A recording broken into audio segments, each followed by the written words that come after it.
All right, so I'm making a little video. I had a client today that was having some really bad Achilles tendonitis. I think she actually had strained her Achilles. So quick terminology, you can strain a muscle and a tendon, and you sprain ligaments. So for this one, it's a Achilles strain.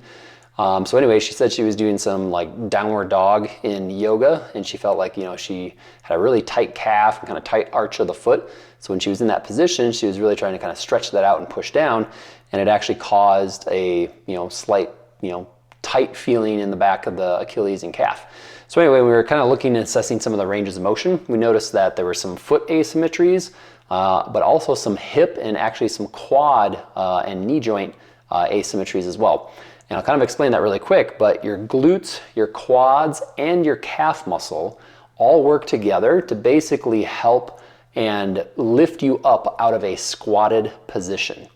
So if the glute isn't working and the quad isn't working, it can put a lot more pressure down onto the back of the calf muscle and therefore down into the back of the Achilles.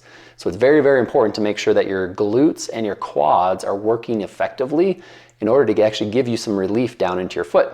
But anyway, with this particular client, we started off with some foot mobility exercises first, and then we went into some quad exercises after that, and then we went into some glute exercises last. So I'm going to take you through kind of that sequence, but again, this was for someone that had, a really tight Achilles down into the back of the calf and down under the foot, and she even had some pretty bad tightness underneath the arch of the foot. So same rules apply if somebody's experiencing something like plantar fasciitis. Same kind of rules can apply. Again, if the glute's not working and the quad's not working, it just kind of goes down the chain of what's left to help propel the body forward in a stepping motion. It can be the arch, it can be the calf, and that Achilles. So a couple of these are really good for helping to loosen up some of those muscles. So the first thing that we were looking at was actually some of the foot ranges of motion and the foot function. So one of the first exercises I had her do was just more of a range of motion assessment. And I had her just make sure that her ankles were directly underneath her knees and just trying to lift her feet up. So when you lift your feet up like this, you should feel this muscle right here on the front lateral side of your shin. Okay, this is your anterior tibialis muscle. So she could feel that really easily on her uninjured leg. She could feel that right here on that, front shin muscle. When she did this side, she couldn't feel it as well. So a couple of things to try to get this muscle to turn on or engage a little bit is, first off, we tried straightening the legs just a little bit. And then we tried lifting the toes up, and that seemed to work a little bit better. The other thing we started to do in this position is turning the feet kind of over, doing these little fence jumper actions. Okay, so it's just like your feet are kind of jumping over a really small plastic fence. Like, you guys remember that little Fisher-Price barn that had the little white fences? Same thing. If one of those were on the floor, you're just trying to kind of lift the foot up, rotate, and then put the foot back down again. Now this entire time I have my heels planted on the floor. My knees are just a little straighter just to make that range of motion slightly easier. To increase the intensity, you can try to do the same thing just with your heels a little closer. If you pull them all the way back like this, you'll barely be able to get those toes to lift up. Okay, so that's kind of exercise number one, is just kind of going through that range of motion of just trying to pull the feet up toward your knees, and can you feel this front lateral shin muscle contract? And is it the same feeling as when you feel it on this side? Okay, these, are the muscles that you should feel when you're lifting those toes up. You shouldn't feel your arch, and you shouldn't feel your calf. Okay, if those muscles are really tight, it means that potentially this shin muscle is not working correctly. So anyway, exercise number one is just basically trying to do 3 sets of 10 lifts, just like this, but trying to make sure that you're feeling that the same on the left leg as you do on the right leg. You can do them both at the same time, but sometimes it helps to do all 3 sets of 10 on this side, and then compare that to how it feels on this side. Okay, so that was exercise number one. The second one that we were doing for this one is kind of a similar position, but we're just using the opposite, the good leg, to basically create a brick wall on top of the injured leg foot. Okay, so I'm basically just using my right foot and putting this on top of my left foot, and I'm trying to pull my left foot up into the surface of my right foot. So when I do this, I'm performing an isometric for this left shin muscle, okay? So a couple of things. She said she felt it pretty good when she did it straight, and I can't remember if she said doing it in or out, but there was one position, I think it was the in position, that she couldn't feel on the shin anymore. So again, all three, you should feel somewhere on that shin. So when your foot is turned out and you lift up, you should feel shin. When your foot's in the middle and lifting up, you should feel the shin. When you turn the toes in and lift it up, you should feel the shin. So again, trying to do isometrics where you're pulling the foot up into the opposite foot as resistance, holding that for 6 seconds, and doing 6 sets in a row to try and strengthen or activate that shin muscle. Okay, so that was exercise number 2. So after that, we're starting to look into more of the hip and the knee function after that. So for the next exercises, I'm going to kind of take you through some of the glute stuff next, and then we'll go through some of the quad stuff. So give me a second to kind of move the bench around.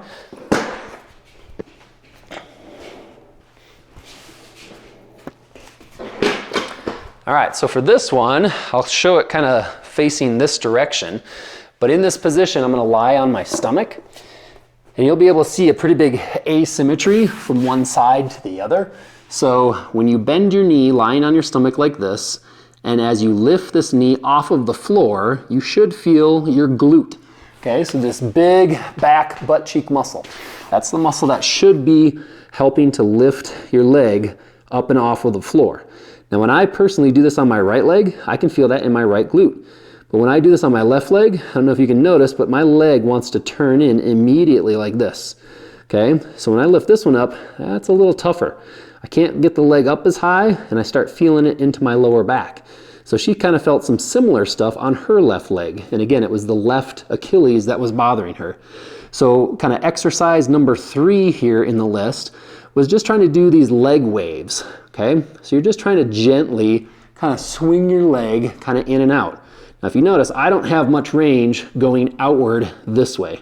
Okay, so that's what I'm trying to work on, is as I do this little pivot back and forth, is can I feel that in my left glute, trying to help rotate my hip both inward and outward. Okay, so as I start to do that, I can kind of feel that left glute contracting, and I'm just doing this kind of like 10 times each direction. So that's 1, 1, 2, 2, 3, 3, 4, 4. So doing 3 sets of 10 on each leg, just trying to do kind of that lower leg wave, okay? So again, that's exercise number 3 on the list, is just doing that little leg wave. Okay, and then exercise number 4 is just trying to get that glute to squeeze in any position. Okay, so again, for me, I can get the glute on my left one to raise up, and I can feel that in the glute with my leg turned in. Again, you should be able to feel glute with your leg straight, and that feels a little better, and you should also be able to get that glute when you turn it out and lift. And that one's still pretty dead in the water for me. But I did get an improvement to where now I can lift it with my leg fairly straight. It still wants to dive in, but not as bad as it did just a few minutes ago, okay? So when you're doing these little lifts, you're just trying to hold the leg up for 6 seconds and do a total of 6 sets in a row. So I'll demonstrate with my right one because my left one's getting tired already. But you're just trying to lift and hold for 6 seconds and then release. And you're going to do that 6 times, but you should try to do it in all 3 positions. So again, position 1 is straight up and down, position 2 is turned in, and position 3 is turned out, okay? So all 3 of those positions you should feel on the glute, okay? So again, that was exercises 3 and 4. 3 was the leg wave, and 4 was the lift, trying to hold that, doing 6 sets, holding each contraction for 6 seconds each. All right, so then we moved on to the quads. So for this one, a lot of times it helps to have a little yoga brick like this, but the first thing that we did was actually more of a range of motion test, just to see how do the quads look. So I had my client lie down, and we tested her good side first. Her right side was the good side, left side was the injured one. And I just said, hold your knee, or put your hands behind your knee, and then just try to straighten up your leg, just like this. Okay, so my knee is directly above my hip. I'm just trying to see how far can I get my leg straight on that right leg. And then just compare it to how straight can you get your other leg. So again, my knee is directly above my hip. kind of at that 90-degree angle. And when I did this one, it did not go up quite as high. Okay, so again, compare that side. And she and I kind of have a similar injury. Okay, and then this one. So this one gets pretty dang straight, whereas my left one, definitely a little more limited in that quad range of motion. Okay, so a couple of exercises to do. The very first one that we did, I'm going to kind of change my orientation, is a figure 4. So that's where you need something about this high.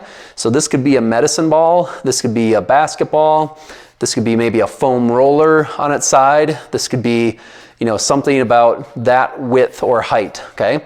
So what you're gonna do to try and get one of the quads going is you're gonna make a figure 4 with your leg, just like this, okay? So right now my right leg, the non-injured one, is straight. The one that has the bad arch or Achilles is in this figure 4 position. So once it's there, you're gonna take your wedge or your block and put it underneath the outside of this left knee. Okay, now in this position, what I'm going to try to do is I'm trying to fold this knee downward into the top of this block and hold that for 6 seconds. So you're just trying to push that down, holding that contraction for 6 seconds. And again, you're going to do that for 6 sets in a row. Now when you do this, it's kind of a weird muscle that starts off kind of on the bottom side of your femur and wraps around the inside of your leg. But again, you kind of want to feel it near the glute. It's not actually the glute, but you kind of want to feel that left glute contract as I'm trying to push this knee down into the top surface of this brick right here. Okay, so 6 sets of 6 of just doing that. Okay, the next one we're going to do is just a straight leg lift. So for this one, with my left leg, I'm just bringing it up and trying to keep my knee straight. So just lifting this up and down, I should feel the front of my quad right here helping me do that lift. So just a straight leg lift up and down. You should not feel this on your lower back. You really don't want to go so high to where you're feeling it on your hamstring. And again, you just want to keep your knees straight and just really flex that quad as you're lifting that leg up and down. So for this one, I would do 3 sets of 10 lifts. Okay, so that's about 10 right there. And again, shouldn't feel your lower back. You shouldn't feel too much on the other muscles. You really want to focus on that front quad right down here. Okay, so again, 3 sets of 10 of these leg lifts, and you can balance it out. You can do the same thing on the right leg if you'd like. Okay, and then the last exercise is what I call a lateral hacky sack kick motion. So for this one, we're going to need to push our leg into either a wall or something that's not going to move. Okay, so I'm going to demonstrate again using my left leg. So I'm going to try and use this bench as my brick wall. So I have to slide over just a little bit closer to the edge of the bench here. And then what I'm doing is I have my right leg flat, my left leg, the one that we're working on, is bent. And then what I'm trying to do is basically this little like hacky sack kick motion where my ankle is pushed up against the side of this bench. Okay, so I'm using the bench as resistance as I'm trying to, I'll demonstrate with my right leg, trying to do this like lateral hacky sack kick outward. Now when you do this, you should feel a muscle here along the outside of your working leg, okay? So as I do this next to this bench and pushing lateral to my left, I feel this along my left lateral hip and quad muscle, okay? So as I'm doing that, I'm just holding that for 6 seconds and then release. And then again, I'm pushing left, holding that for 6 seconds, and then I release. So again, a total of 6 sets doing that, okay? And then once you're all finished, you can kind of go back to that same start position where we're doing some of those foot ranges of motion and just see how that feels. See if that's helped to open up some of that shin activation and helping to open up some of the tightness that's in the Achilles and the arch of the foot. When I did that with my client today, she did report that, oh yeah, that did feel a lot better.